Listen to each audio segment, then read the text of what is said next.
জ্ঞান অধিক, তোমাদের জ্ঞান অনেক বেশি। তাও দুটো কথা বলি। একটা নায়ক এবং একটা নায়িকার মধ্যে যে প্রেম ভালোবাসা হবে, আমি তিনটে অপশন দিচ্ছি, কোনটা কি বলবো? তিনটে অপশন, একটা হচ্ছে পূর্বরাগ, একটা হচ্ছে অনুরাগ, আর সবার শেষে একটা হচ্ছে মান অনুরাগ। আমাকে বলো তো, এই তিনটে অনুরাগের মধ্যে, এই তিনটে রাগের মধ্যে সবার প্রথমে কি হয়? বলো দেখি। আচ্ছা, আমি বলে দিচ্ছি, সবার প্রথমে হচ্ছে পূর্বরাগ। এই পূর্বরাগে কি হয়? ধরো একজন নায়ক আর একজন নায়িকা, দেখা গেল এই হরিবাসরে এসছে, একজন যুবক পুরুষ, একজন যুবতী রমণী, তারা একজন অপরজনকে দেখলো। এই দেখার পরে তাদের অন্তরে যে রতি উৎপন্ন হলো, যে ভালো লাগা লাগলো, প্রথম দর্শনে যে ভালো লাগা, এইটা হচ্ছে পূর্বরাগ।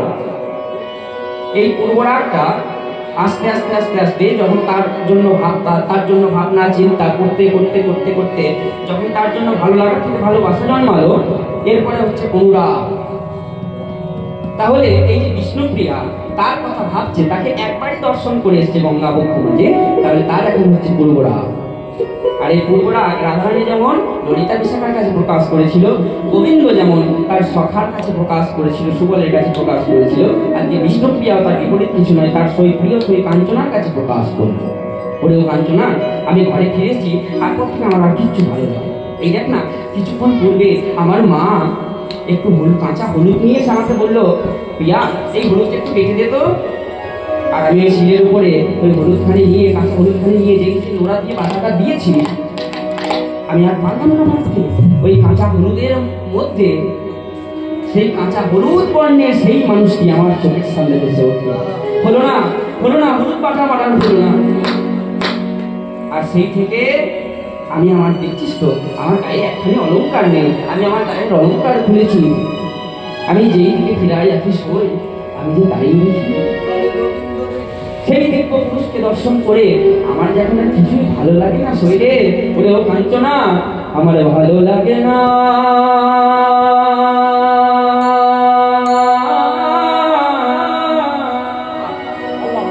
ও সই কাঞ্চনা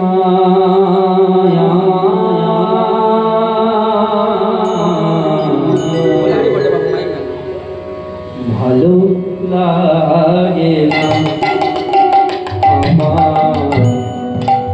ভালো লাগে না, আমার ভালো লাগে না,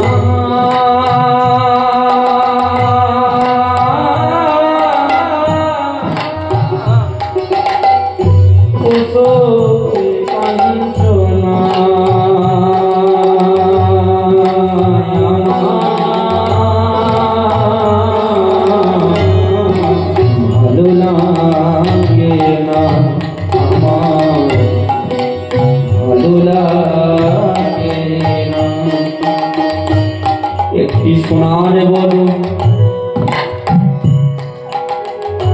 মানুষ সারা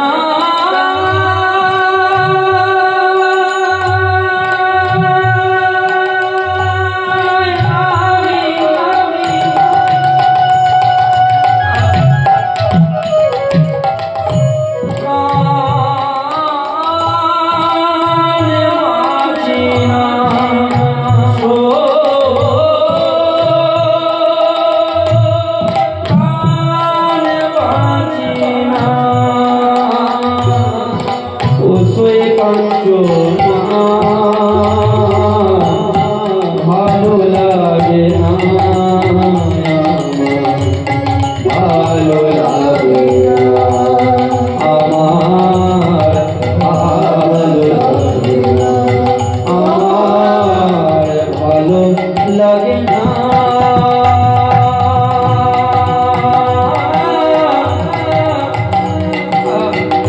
ও সই কাঞ্চনা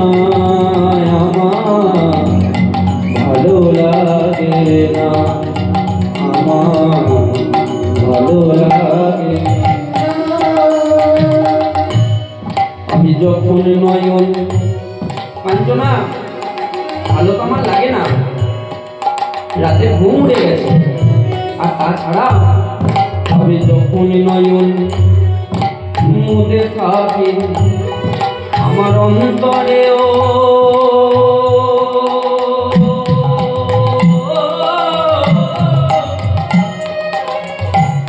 রূপ দেখি রে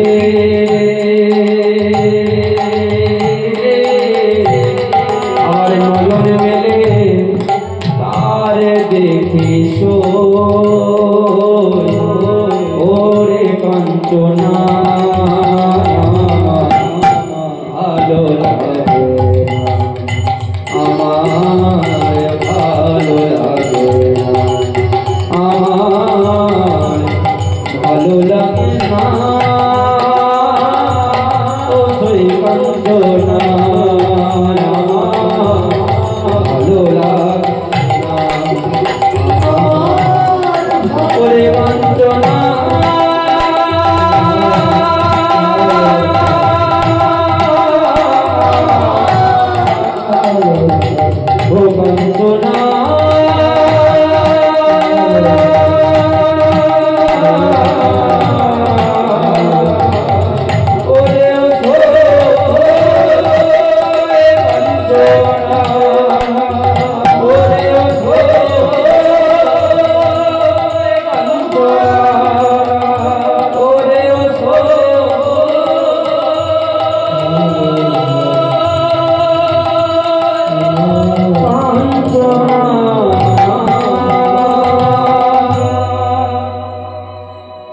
এই গান বহু ঘরে গান আমাদের কলকাতা ঘরানার গান এগুলো শ্রদ্ধেয় ঈশ্বর গৌরীশঙ্কর বন্দ্যোপাধ্যায়ের এই গান বাজনা আমরা পেয়েছি তার পুত্র এবং তার ভাগ্যের কাছ থেকে শ্রদ্ধেয় বিজয়শঙ্কর বন্দ্যোপাধ্যায় এবং সুরঞ্জিত ভট্টাচার্য মহাশয়ের কাছ থেকে এই গৌরীলা গান আমাদের সবার সাথে গাওয়াই পড়ে না এই গানগুলো করলে আমি বলতে নাই ঠাকুরের ভগবানের ইচ্ছায় আমার নিজের গায়ে নিজের কাটা দিয়ে দেয় এত সুন্দর এই গানের সুর আর এই কমার্শিয়াল বাজনা এত সুন্দর সংমিশ্রণ হয় একটা পরিবেশ সৃষ্টি হয় ভেতরে যারা গান বাজনা বোঝো বাইরে থেকে তারা বুঝতে পারছে কি হচ্ছে তো যাই হোক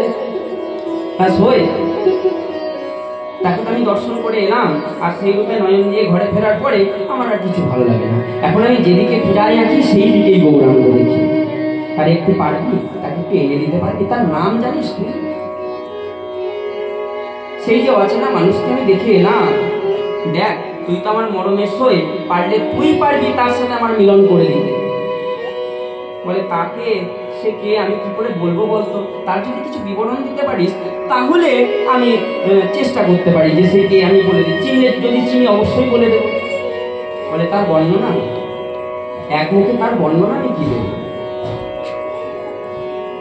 যার রূপে স্বয়ং মদনদেব পর্যন্ত তার মদনদেবের যে দর্প যে অহংকার সেটা পর্যন্ত চূর্ণ হয়েছিল তার রূপের বর্ণনা আমি এক মুখে কি করে দেবো যে রূপে ত্রিভুবন ভুলে যায় চাঁচর চিপুর কেশ তার আর একটা প্রধান বৈশিষ্ট্য সেই মানুষটি আজ আমি লম্বিত পুজো মানে তার বাহুদয় তার জানুদয়কে স্পর্শ করছে আর যেই না বলেছে আজ অনুলম্বিত পুজো সঙ্গে সঙ্গে সেই কাঞ্চনা ঝিকার করে বলে উঠছে প্রিয়া ওরে ও প্রিয়া এ তুই কাকে দেখেছিস ওরে প্রিয়া যোগী যাকে যোগে পায় না ধ্যানী যাকে ধ্যান করে পায় না সেই ধ্যানাদিত যোগাদিত সেই মানুষকে সেই দিব্য পুরুষকে তুই লাভ করছিস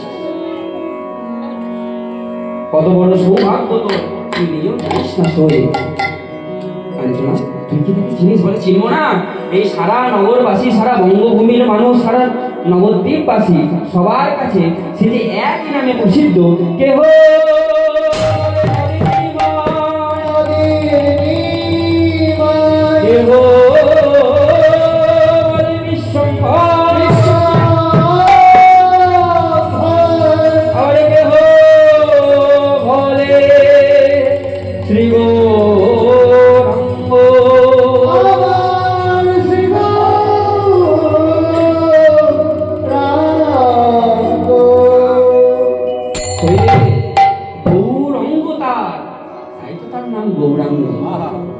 গৌরাঙ্গ তাই নাম হয়েছে গৌরাঙ্গ গৌরাঙ্গ তাই নাম কি হয়েছে মায়েরা গৌরাঙ্গ তাই নাম কি হয়েছে গৌরাঙ্গ সকলে মিলে বাহু তোলে শ্রী গৌরাঙ্গ প্রেমের ঠাকুর প্রেমের নদী রাধা প্রেমে গড়া তুমি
এ নামে না জানি কত মধুরে গৌরাঙ্গ।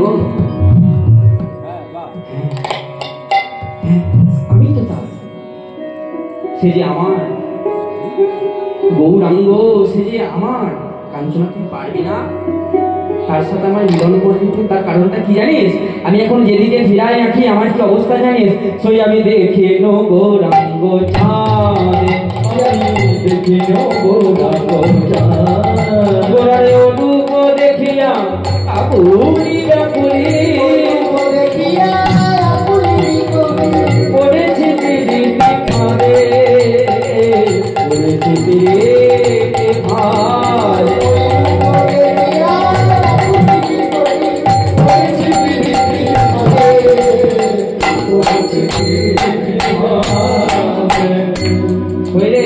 এখন আমার কি বলতে ইচ্ছা করতে জানিস? ওরা যেমন তাকে আমি সেইভাবেই লাভ করতে রাজি। কেমন শুনবি? গোরা যদি হতো কালো, যদি হতো কালো, গোরা যদি হতো কালো, গোরা যদি হতো কালো, গোরা যদি কালো হতো তাহলে কি করতাম জানিস? আমি অঞ্জন করিয়া মনে মরি না, অঞ্জন করিয়া মনে মরি না, খালি কত না দেখা ভালো, কত না দেখা ভালো,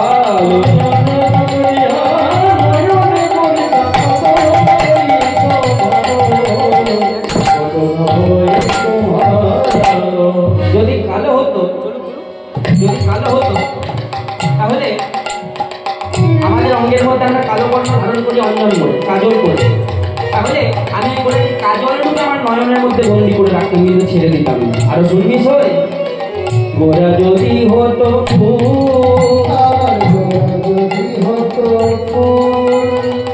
গোরা যদি হতো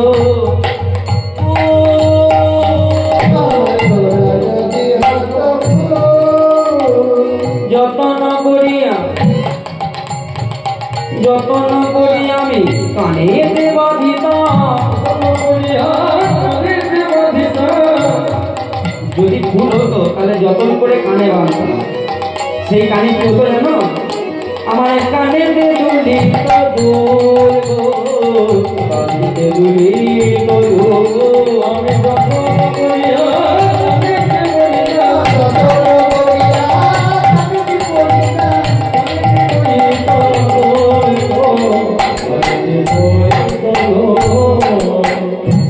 তো কানে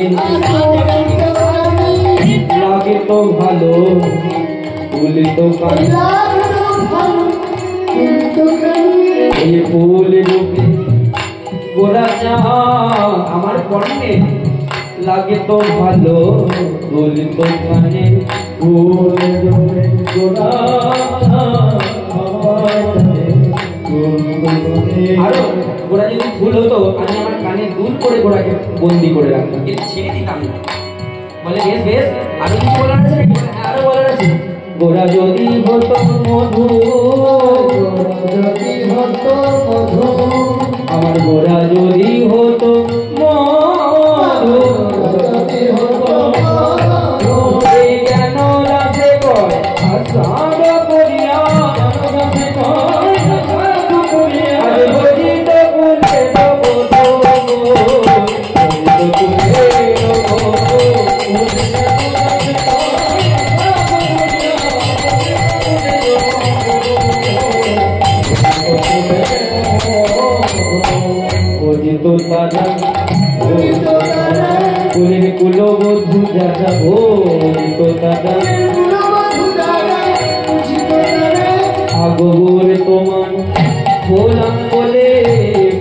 বধূ যারা খোঁজ তো দাদা বলে আজ তোলে আমার হলে ওর তোমার হলাম বলে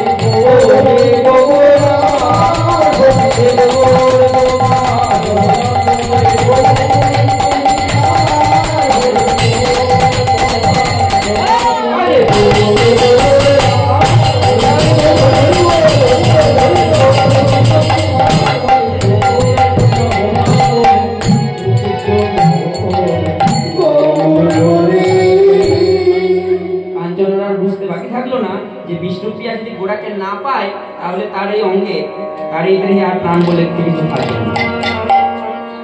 তাহলে শোন প্রিয়া, ওই গৌর পাওয়ার একটা পথ আমি তোকে বলে দিচ্ছি, যদি সেই পথে যেতে পারিস তাহলে গোড়াকে পেলেও পেতে পারিস। বলে কি করতে হবে আমাকে তো বল। বলে শোন, নিত্য প্রতিদিন তুই যেমন সুরধনী গঙ্গাতে যাস স্নান করতে, তোর ঠিক বিপরীত দিকে অপর দিকের একটি ঘাটে ওই তোর গোড়ার মাও যায়। গোড়ার মা, তার নাম হলো সুচি দেবী, অতি বৃদ্ধ এক রমণী, দেখবি পরনে তার সাদা কাপড়।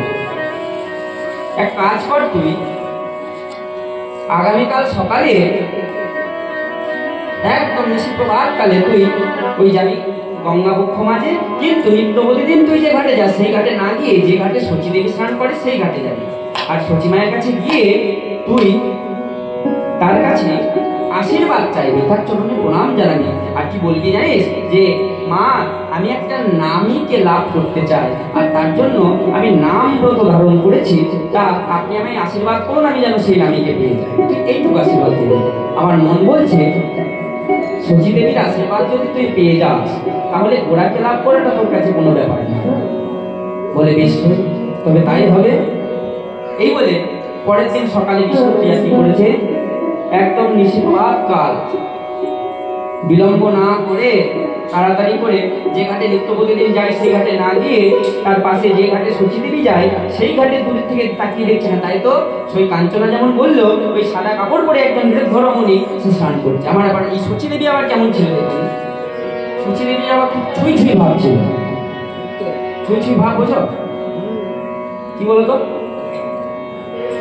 এখনকার দিনে মানুষ একটু কমেছে, এর একটা প্রধান কারণ ছিল নাম সংকীর্তন। আগেকার দিনে ঔদ্ধত্যটা একটু বেশি ছিল, এখনকার দিনে কারণ নিতাই চাঁদ স্বয়ং নিজে বলে গেছেন আচরণালে প্রেম বিতরণ করে গেছিলেন, যার জন্য দেখবে কীর্তন বাসরে একজন ব্রাহ্মণ একজন চণ্ডা একসাথে পাশাপাশি বসে হরিনাম শ্রবণ করে, এটা তাদের কাজ ছিল।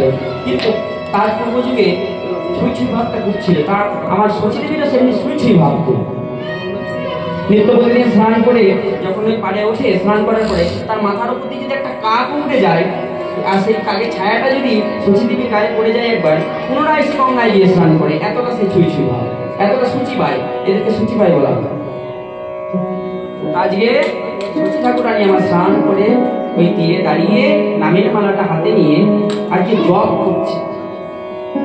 আর এই জপ করতে করতে করতে করতে পিছন থেকে প্রিয়া কি করেছে, এসে ওই মা শচী দেবীর চরণে প্রণাম করে উঠে দাঁড়িয়েছে। যেই না উঠে দাঁড়িয়েছে শচী দেবী প্রথমে একটু রাগ হয়ে গেছে, বলে তুই কে রে বাবা, এইভাবে আমার কাছে বলা নেই কমানে এসে আমার চরণে হাত দিয়ে দিবি তো, আমায় অপবিত্র করে আমার গোটা শরীরটা আমি এই একটু আগে আমি উঠে দাঁড়ালাম, আমার কাকে ছায়া মারাতে হলে বলে আমাকে আবার স্নান করতে হলো, আবার তুই কোন না কোন জাতের মেয়ে তাড়াতাড়ি করে আমার চরণে এসে দিবি, আমায় অপবিত্র করে আমায় আবার নাইতে হবে। এই বলে তাড়াতাড়ি করে জবটা শেষ করে যেই না প্রশ্ন কিরকম দেখুন, শোনো তোমার নাম কি, তোমার পিতার নাম কি, আর তোমার জাত কি, আর তোমার কোথায় নিবাস, কোথায় বাড়ি তোমার, এই চারটি প্রশ্ন করলো প্রিয়াকে। আর এই শচী দেবীর এহেন রাগ দেখে বিষ্ণুপ্রিয়া তো ভয়ে হয়ে গেছে, যে বাবারে যার ছেলেকে দেখতে এত সুন্দর তার মা এত রাগী হবে তো আমি জানতাম না। বিষ্ণুপ্রিয়া ঘর থেকে মনে মনে আশা করে এসেছিল যে শচী দেবীর কাছে আসবে, শচী দেবী বড় আদর করে তাকে ঘরে নিয়ে যাবে, দিয়ে বলবে শোনো এই ঘাটে দাঁড়িয়ে কতক্ষণ কথা বলবো, আমার ছেলের সাথে কথা বলতে চাও তো ঘরে নিয়ে যাবো, ঘরে চলো, হবে এগুলো? এখনকার যুগে হবে। এখনকার কোনো মা আবার যদি জানতে পারে যে তার ছেলে প্রেম করে এর সাথে, সঙ্গে সঙ্গে ঘরে ডেকে নিয়ে যাবে, কারণ রাস্তা থেকে ঘরে বসে কথা বলবে, বলো চলো ঘরে চলো, ঘরে বসে যাবো বলবো। কিন্তু আগেকার যুগে তো সেরকম ছিল না। তাকে ওই সচিদেবী যে প্রশ্নবাণগুলো করেছে, বিষ্ণুপ্রিয়া নতমস্তকে সে উত্তরগুলো দিচ্ছি। মা গো, আমার নাম হলো বিষ্ণুপ্রিয়া, আমার পিতার নাম হলো রাজ পণ্ডিত সনাতন মিশ্র, আমি ব্রাহ্মণের সন্তান, ব্রাহ্মণের কন্যা, আর আমার বাড়ি হলো ওই নবদ্বীপের মালঞ্চপাড়া। আর যেই না শুনেছে ব্রাহ্মণের মেয়ে, এতক্ষণ যে রাগটা হচ্ছিল, সঙ্গে সঙ্গে তার গালে হাতখানি দিয়ে ভালো করে হাত বুলিয়ে বলছে, ও মা তাই তুমি ব্রাহ্মণের মেয়ে? ও তুমি সনাতনের মেয়ে, আগে বলবে তো। এই দেখো দেখি, না জেনে তোমাকে কথাটি বলে দিলাম। শোনো, তোমার পিতা আগে আমাদের ঘরে আসতো, যখন ওই নিমাইয়ের পিতা বেঁচে ছিল তখন আসতো। শোনো তা মা, এই প্রভাব কালে এটা তো তোমার ঘাট নয়, তাহলে তুমি এই ঘাটে এসে আমার চরণ ছুঁয়ে ভাবে প্রণাম কেন করবে? বলে মা, আমি না একটা নামের মতো ধারণ করেছি, আর সেই নামীকে পূর্ণ রূপে আমি লাভ করার জন্য আমি আপনার আশীর্বাদ নিতে চাই। আর বিষ্ণুপ্রিয়া যেই না আরেকবার প্রণাম করতে যাবে, সঙ্গে সঙ্গে শশীদেবী ওই বিষ্ণুপ্রিয়াকে তুলে ধরে 7-5 কিছু না ভেবে আশীর্বাদ করে উঠলো। আসলে আজকে শচীদেবীর একটু পছন্দ হয়েছে, কারণ দেখবেন মারা সবার প্রথমে মেয়ের রূপ দেখে। সত্যি কথা, যদি কন্যা সন্তান হয় তাহলে তার রূপটা আগে দেখে, যে দেখতে কত সুন্দর। যদি দেখতেই ভালো হয় তাহলে কিন্তু প্রথম দর্শনে যে একটা ভালো লাগা সেটা কাজ করে। এবার বিষ্ণুপ্রিয়ার মধ্যে রূপবতী তো এই ভগবান মাঝে আর কেউ নেই। যেই না সুন্দর, অত সুন্দর রূপের মানুষকে দেখে যে সঙ্গে সঙ্গে উঠে দাঁড়িয়ে কিছু না ভেবেই আশীর্বাদ করে বললো, শোনো শোনো বিষ্ণুপ্রিয়া, আমার কি মন বলছে জানো, এই কলিকালে তুমি সত্যি সত্যি বিষ্ণুরই প্রিয়া হবে। এই কলিকালে তুমি সত্যি সত্যি বিষ্ণুরই প্রিয়া হবে। আর যেই না বলে দিই সেই কলিকালে সত্যি সত্যি বিষ্ণুরই প্রিয়া হবে, বিষ্ণুপ্রিয়া আর বিলম্ব করলো না, সেই স্থান ত্যাগ করে ছুটতে ছুটতে ছুটতে ছুটতে কাঞ্চনা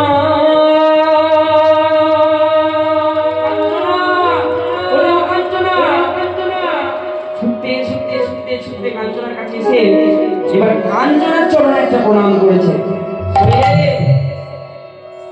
তুই যা বললি তাই হলো, যে উপায় তুই বলে দিয়েছি সেই উপায় আজকে কাজে দিল। আর যিনি গেছিলাম, আর শচীদেবী আমাকে আমার মাথায় হাত দিয়ে আমাকে আশীর্বাদ করলো, এই কলিকালে আমি বিষ্ণুর প্রিয়া হব। সত্যিই তো এই কলিকালে আমি বিষ্ণুরই,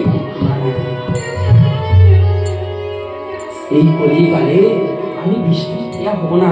ওরে কাঞ্চনা, এই কলিকালে আমি গৌরাঙ্গ প্রিয়া হব রে, আমি গৌরী প্রিয়া হব। আর আমার গৌর সে তো নাম ভালোবাসে, তাই আজ থেকে আমি সেই নামকে গ্রহণ করলাম রে কাঞ্চনা।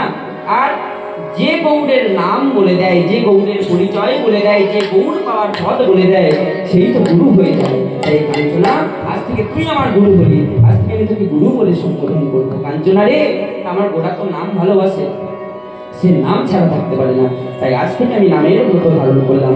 কারণ শাস্ত্রে শুনেছি, তারে ডাকলে নাকি পাওয়া যায়, শুনেছি কানে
সারা সারা দিন আজকে ওই গৌর গৌর গৌর বলে খাচ্ছে। আর এদিকে ওই যে বললাম মেয়ে রূপবতী, মেয়ে ব্রাহ্মণ, মেয়ে সনাতন মিশ্রের কন্যা, যাকে বলে প্রথম দর্শনে পছন্দ হয়ে যাওয়া, আজকে কিন্তু সচিদেবীরও তাকে একটু পছন্দ হয়ে গেছে। তাই সে সচিমা কি করলো, ওই ঘরে ফেরার পরে একটু বিলম্ব করলো না, সঙ্গে সঙ্গে আর ঈশানকে ডেকে বললো, ঈশান ওরা ওই ঈশান একটু জানা, একটু গিয়ে এক্ষুনি ওই কাশীনাথ ঘটককে একটু ডেকে নিই, কারণ ঘটক ছাড়া বিবাহ হয় না। বর্তমানকালের কথা বলা, বর্তমানকালে ফেসবুকে বন্ধুত্ব হয়ে, ফেসবুকে প্রেম হয়ে তারা মন্দিরে গিয়ে বিয়ে করে নেয় ঠিকই, কিন্তু এই ঘটকের ঘটকালি ছাড়া যদি আগেকার দিনে যদি ঘটকের ঘটকালি ছাড়া বিয়ে হতো, সেই বিয়ে কিন্তু খুব একটা সুখকর হতো না। তখন ঘটকের দায়িত্বই থাকতো একটা ভালো পাত্রের সাথে একটা ভালো পাত্রের বিবাহ দেওয়া, যে যেমন তাকে তার জন্য বেছে দিত, এটা তার কাজ ছিল। তাই আজকে ওই সচিমায়ের আশীর্বাদ, সচিমায়ের কথা মতো আজকে ওই ঈশান কি করলো, কাশীনাথ ঘটককে ডেকে নিল। আর কাশীনাথ ঘটক এসে, মা আমাকে ডাকবে কেন, কি হয়েছে? বলে, শোনো, তুমি আমাদের নিমাইয়ের গোষ্ঠীটা আরেকবার পুনরায় বিচার করে একটু দেখো তো, আমাদের নিমাইয়ের আর কি বিবাহ যোগ আছে। এরকম নিমাইয়ের কিন্তু আগে একবার বিবাহ হয়েছিল। প্রথম স্ত্রী লক্ষ্মীপ্রিয়া, দুটো মত আছে,